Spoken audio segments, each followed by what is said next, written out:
Narinig mo na ba yung kwento ng isang hagdan sa New Mexico na hanggang ngayon misteryo pa rin kung sino yung gumawa? Noong 1878, itinatayo ang Loreto Chapel nang biglang mamatay ang French architect na namamahala rito. Ang problema, hindi niya natapos ang hagdan papunta sa choir loft. Kaya ang mga madre ng chapel, 9 na araw daw nanalangin kay Saint Joseph, ang patron ng mga karpintero, na sana makapagpadala ng taong makakatapos nito. At pagtapos ng 9 na araw, may isang misteryosong lalaking dumating. Galing siya sa disyerto, sakay ng isang kabayo. Pumasok siya sa chapel at sinabi, "Pinadala ko dito para gumawa ng hagdan."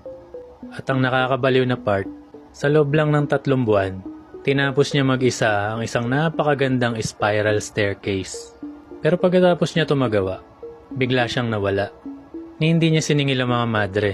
Kaya nagtanong ang mga madre sa mga tindahan ng kahoy kung may nabili bang kahoy itong lalaki. At ang sagot nila, hindi siya bumili kahit 1 pirasong kahoy. Ang mas nakakagulat pa, walang kahit 1 pakong ginamit sa hagdan. Nang suriin ito ng mahigit 100 eksperto, hindi nila mapaliwanag kung paano ito ginawa. Kaya naniniwala ang mga madre na ang misteryosong karpintero ay maaaring si Saint Joseph mismo. Hanggang ngayon, hindi pa rin alam kung sino talaga ang gumawa ng hagdan. Sa tingin mo, sino ang gumawa nito? O isa nga ba itong himala?